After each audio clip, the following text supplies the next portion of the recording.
व्यवहार करने के लिए व्यवस्थाएं दी गई। जो मेहनत का श्लोक थे उनको समाज को दिशा देने के लिए मेहनत करके सबको काम करने के लिए रोजगार दिया गया, ये व्यवस्थाएं थी। शिक्षा का अधिकार इनको दिया गया। उन्होंने क्या किया, सिर्फ अपने जाति बिरादरी को शिक्षित किया, दूसरे समाज को छोड़ दिया। जिनके देश की सुरक्षा का कमान दिया गया, जब तक उनके हाथ में कमान था, जितने भी देशी जिनको मर्जी वही आया और यहाँ टूटा और चला गया, वो भी वहाँ उस व्यवस्था की सुरक्षा में फैल रहे। शिक्षा के क्षेत्र में जिनको दिया गया कि आप पूरे समाज को शिक्षित करेंगे, उन्होंने सिर्फ अपने समाज को शिक्षित किया। जो पढ़े लिखे लोग आज के डेट में भी सबसे उच्च पदों में जो कौन से लोग हैं उन पर भी गौर करना चाहिए। व्यापार के क्षेत्र में जिन लोगों ने काम किया वो सिर्फ अपने समाज के लिए ही किया, दूसरे के लिए नहीं किया। चौथा बड़ा आज भी सबके लिए काम कर रहा है, इसलिए व्यवस्थाओं को समझना जरूरी है। आज जब हम कहीं तर्क वितर्क करते हैं तो उसके लिए पूरी साधन होनी चाहिए, पूरी ज्ञान होनी चाहिए, तब हम किसी को अपने अंदर समेट सकते हैं।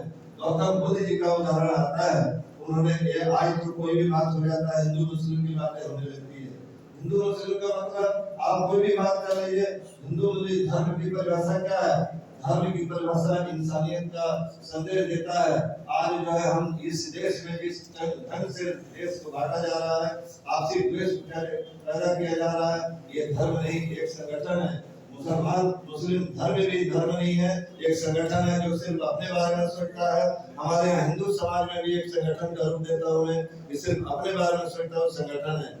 आज इंसानियत का धर्म कौन है जो अपने शब्दों से किसी को मोमेंट को चेंज कर दे?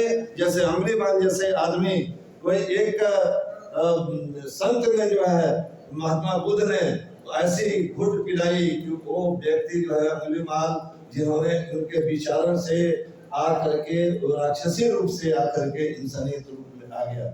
ऐसे परिवर्तन का, ऐसे धर्म होनी चाहिए जो अगर कोई गलत काम करता है तो उसको मोमेंट को चेंज कर दे, उसकी बदलाव कर दे, विचारों में परिवर्तन ला दे। असली धर्म वही है। लेकिन आज का हम संगठन के रूप से काम कर रहे हैं, हम व्यवस्थाएं बनाने के रूप में काम नहीं कर रहे हैं। हम कैसे किसी के ऊपर हावी हो जाए, इस पर लोगों पे ज्यादा दिमाग काम कर रहा है। आज सोचने की जरूरत है। आज संविधान चेंज करने की बात हो रही है। ये संविधान का मतलब क्या होता है? यही संविधान है, जब हिंदुस्तान आजाद हुआ तो विदेशों में चर्चा का विषय बन गया कि हिंदुस्तान के कई टुकड़े हो जाएंगे। आपको मालूम होना चाहिए कि कई टुकड़े कैसे हो जाएंगे। लोगों को विदेशी लोगों ने इस बात को चिंतन किया कि हिंदुस्तान में जातिवाद की लड़ाई चरम सीमा पर है, धर्म की लड़ाई चरम सीमा पर है। धर्म के नाम से देश को बांटा जाएगा, जातिवाद के नाम से देश के टुकड़े होंगे, और पूर्वी पश्चिमी ऐसा करके जो है कई टुकड़े का बात लोगों ने किया उस समय। लेकिन ऐसा शख्स इस धरती की, मैं नमन करता हूँ कि इस धरती में जब भी आफत आई है, कोई न कोई संदेश, कोई न कोई विद्वान हमारे इस धरती पर पैदा हुआ है जो पूरे भारत को एक करने में अपनी अहम भूमिका अदा किया है, जिसका नाम है डॉक्टर B.R. अम्बेडकर। बाबा साहब ने जिस ढंग से आज 370 धारा के बाद होता है, लोग बोलते हैं कि 370 धारा दिया गया, लेकिन उस समय की आवश्यकता थी।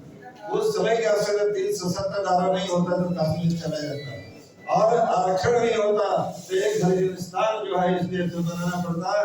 हिंदुस्तान न बने इसलिए आरक्षण का रूप दिया गया, क्योंकि इनकी जरूरत है। जिन्होंने दबे कुचले लोगों को ऊपर उठाने के लिए थोड़ी बहुत व्यवस्था, थोड़ी बहुत साधन नहीं देंगे, तब तक जो उन्हें आज क्या मकान को लोन नहीं दिया जा रहा है। सरकार तो मकान फ्री में बनवा रही है, इसी का नाम आरक्षण है। सरकार क्यों बनवा रही है? विरोध भी कर रही है और सरकार आरक्षण भी दे रही है। 2-2 लाख 5-5 लाख रुपया जो है मकान बनाने के लिए फ्री का मकान बन रहा है लोगों का, ये भी एक आरक्षण का रूप है। लेकिन एक साइड से विरोध किया जा रहा है, एक साइड से दिया जा रहा है। तो इस बात को, इस मूवमेंट को हम सभी लोगों को समझना चाहिए कि हम सभी लोग इन महापुरुषों के पदों पर चलते हुए, हम सभी लोग जितने हमारी जातियां बनाई गई है, ये सभी जातियां जो प्रताड़ित हैं, और हमारे धर्म शास्त्र में जिन लोगों ने अपने समय में अपनी जाति व्यवस्था को उठाने के लिए जिन्होंने अपने शब्दों में राइटिंग किया है, तो वैसे उसको हम गलत साबित करेंगे। आज तर्क वितर्क पढ़े लिखे लोगों का समय आ चुका है। आज जरूरत है हमें इतिहास पढ़ने का, तर्क करने का। जब आप इतिहास नहीं पढ़ेंगे तो आप तर्क नहीं कर सकते, आप थोड़ी जानकारी भी तर्क नहीं कर सकते। इसलिए मैं आप सभी लोगों से निवेदन है कि आप सभी लोग आप एक मुहिम चलाइए, सभी जाति बिरादरी को एक कीजिए और वोट का अधिकार जो है, वोट का अधिकार बाबा साहब ने दिया कि राजा हो या रंग, हम अपना नेता पैदा कर सकते हैं, हम दिल्ली की गद्दी में बैठा सकते हैं, लेकिन आज उसका भी सदुपयोग नहीं हो रहा है। हम वोट का कीमत नहीं जान पा रहे हैं, हमारे लोग इतने शिक्षित नहीं कि वोट होता क्या है। नेता को हम चुप नहीं मानते। नेता जो है, नेता अगर करता है तो हमारे गली मोहल्ले में लोग साड़ी मांगते हैं, पिछिया मांगते हैं, तो हम वोट डालेंगे। तो ये नेता जी देगा कहाँ से? आपके कंधे पर बैठेगा और आपसे वोट लेगा, फिर वो वही काम करेगा। तो इसलिए जागरूक बनिए। और आज के आयोजन में उपस्थित सभी लोगों को मैं बहुत बहुत धन्यवाद देता हूँ कि आपने इतना सुंदर ये मैं सबसे पहले सूर्यकांत टेके जी को कि आपका ये दिया हुआ भवन आज पहली बार हमारे समाज ने उपयोग किया है, इसलिए हम आभारी हैं आपके। और मैं चाहूँगा कि जितने भी समाज के लोग, जितने भी महापुरुष का जैसे अब सलाट अशोक का यहाँ पर जबरा चौक में मूर्ति लगा है, उनके बारे में बहुत सारे लोगों को नहीं मालूम। इतने बड़े आदमी थे जिन्होंने पूरे उनके युग में भारत को सोने का चिड़िया था। ऐसे महापुरुष की जयंती मनाना चाहिए, हमें इतिहास की पढ़ना खोलना चाहिए, तब हम आगे बढ़ पाएंगे। हम एक दूसरे को समझ पाएंगे। जाति व्यवस्था कोई मायने नहीं रखता, जातीयता तब तक रहेगी, वही लोग जाति व्यवस्था का बात करेंगे जिसके अंदर में इंसानियत नाम का कोई चीज नहीं होगा। अगर इंसान समझेगा कोई, तो जाति व्यवस्था वहां खत्म हो जाती है। चाहे सभी धर्मों के लोगों को भी मैं बोलना चाहूंगा कि आप इंसानियत का पाठ जरूर पढ़ाइए। इंसानियत ही धर्म है और एक दूसरे का मदद कीजिए, तभी हम समाज को जोड़ सकते हैं। मैं ज्यादा न बोलते हुए, क्योंकि एक हमारे समाज में स्मशान घाट जाना है, तो इसलिए अपन लोग 9 बजे का कार्यक्रम रखा गया था, टाइम हो चुका है। और कोई अपना विचार देना चाहते हैं तो आप सभी लोग दे सकते हैं। और मैंने जो विचार रखा है, अगर अच्छा लगे तो ग्रहण करेंगे, और जो भी बातें अगर गलत होंगी तो मैं इसीलिए क्षमा चाहता हूँ। धन्यवाद। जय हिंद, जय भारत, जय भारत। अच्छा, आपने बोला दिया सभी, इसको सभी लोग अवश्य अनुसरण करेंगे एवं सभी का सर्वांगीण विकास होगा। आगे की कड़ी में मैं जीजी राउत सर को आमंत्रित करता हूँ। थोड़ा शॉर्ट में बोलेंगे सर, क्योंकि समय की कमी है हमारे पास।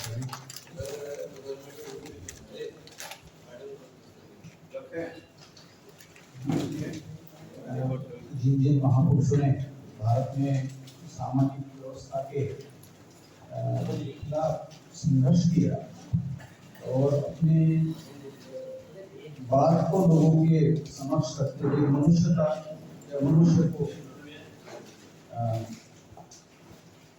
प्रमुखता दी, मनुष्यता को, सारे महापुरुषों को अभिवादन करता हूँ। आज के इस कार्यक्रम में मंच पर उपस्थित सारे विद्वजन और सामने बैठे प्रिय साथी, जिस तरीके से ये कार्यक्रम है महात्मा जी को अपने को लेकर आगे महाराज को लेकर, तो हमारे देश में देखते हैं कि हर एक जाति एक आज की तारीख में देखते कि एक व्यक्ति की ब्रांडिंग की जाए। जहाँ कहीं कुछ नहीं था, वहाँ एक नया ब्रांड बना के लोग आपस में जुड़ते थे, उसको रोककर हर एक समाज की एक ब्रांडिंग। मैं समझता हूँ कि हमने आज के समय में हम जिन महापुरुषों का अपने आदर्श के रूप में स्वीकार करते हैं, उन लोगों ने केवल मनुष्यता के रूप में काम किया। तो हम सारे बहुजन समाज में जितने महापुरुष पैदा हुए, हमारा भी ये दायित्व है कि हम सबको मिला के, सभी लोग, सभी जाति धर्म को, छोटे छोटे धर्मों को मानने वाले लोगों ने एक होके उनको स्वीकार करना, जाति बंधनों से उनको बाहर निकालने की जरूरत है। और जातीय बंधनों से बाहर निकालने का काम भी लोगों को करना होगा। दुश्मन इस काम को तो ब्रांडिंग कर करके जाति व्यवस्था को मजबूत कर रहा है, और समाज के बीच में वैमनस्यता पैदा करने का काम हम लोगों से चल रहा है। तो मेरा मानना है, मैं ऐसा आग्रह करता हूँ आप सभी लोगों से, हम सब लोग मिलकर हमारे बहुजन समाज में जो महापुरुष पैदा हुए उनकी सार्वजनिक की जयंती मनाएं। और दूसरी एक बात कि हमारे महापुरुषों ने जो काम हम लोगों के लिए छोड़ के गया, जो विचार छोड़ के गए हैं, आज की तारीख में जो देखने में मिलता है कि हम समाज भारत में जो पैदा हो रहा है, अभी नया जनरेशन में जो पैदा हो रहा है, उसकी विपरीत दिशा में पैदा हो रहा है, उसकी विपरीत दिशा में जा रहा है। तो ये हमारे लिए बहुत बड़ा चैलेंज है। इस चैलेंज को भी हमने स्वीकार करना चाहिए और जाति तोड़ो समाज जोड़ो का भाईचारा बनाओ का जो घनश्याम साहब ने जो आंदोलन चलाया, हम लोगों ने भी उस आंदोलन को चलाने की जरूरत है, स्वीकार करने की जरूरत है। और जिस तरीके से बाबा साहब अम्बेडकर ने कॉन्स्टिट्यूशन की प्रेमबल में लिखा कि इस देश में हमको समता, स्वतंत्रता, न्याय और बंधुता पर आधारित समाज व्यवस्था का निर्माण करना है। इस समाज व्यवस्था का निर्माण करने का काम भी हम ही लोगों का है। इस काम को दुश्मन को छोड़ नहीं सकते। तो मैं आप सभी लोगों से केवल इतना ही निवेदन करता हूँ कि हमारे महापुरुषों ने जो काम किया है, उस काम को बहुजन समाज बना के हम सब लोग काम करेंगे, तो शायद बाबा साहब और जो बाकी महापुरुषों के भी विचारों को हम सही तरीके से जी लेंगे और समाज निर्माण कर पाएंगे। इसी उम्मीद के साथ में मैं अपनी बात को विराम देता हूँ। जय भीम।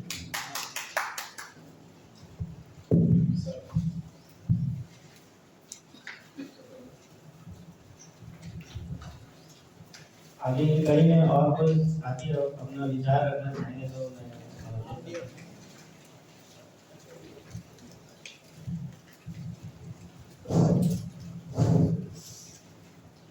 आज के इस जन्म शताब्दी के कार्यक्रम पर उपस्थित हमारे सभी अतिथि बाबा, हमारे समाज के व्यापारी संघ के और के एक प्रबुद्ध बड़े भैया बैठा जी, हमेशा हर समाज हर विषय पर अपना समय निकालकर उस कार्यक्रम को संचालित करने में अपना मजबूती हम लोग को प्रदान करता है। जैसे यहाँ पर भी बताया, वैष्णवी पार्षद है, पार्षद में नहीं था, मैं सेवक के रूप में था। अब जो भी पार्षद बना, मैं बना, बेपति भी बनी, लेकिन प्रभु भैया का ही देन है जो समाज को, उत्तर भारतीय को एक कर मुझे पार्षद बनाया, मेरे पति भी पार्षद बनाया। लेकिन यही दोनों पार्टी राष्ट्रीय के स्तर से मेरी पत्नी सिर्फ 2 साल पार्षद रही और 3 बच्चे के केस में हटा दिए गए। पुनः उस नियम को शासन ने हटाया, बैठा जी का आदेश हुआ, फिर मैं निर्दलीय चुनाव किया। और इसलिए बता रहा हूँ भैया, मेरा बड़े हमको आपको हमने बात रखा, कार्य बनवाए, मुझे ऐसा लगा कि प्रभुनाथ भैया आज भी हमारे लिए संकल्पित है, आपके लिए भी संकल्पित है। और मैं आप सबको सादर आमंत्रित करता हूँ 15 तारीख जून को मार्च को जयंती का आयोजन में रख रहे हैं। इसमें भैया का बहुत बड़ा सहयोग है। एक ग्राम के लिए दिया है, भाई साहब आएंगे, आप सादर आमंत्रित। धन्यवाद। जय हिंद, जय भारत, जय। मैं सुशीला वाल्दे, खबर संचार 24 चीफ एडिटर।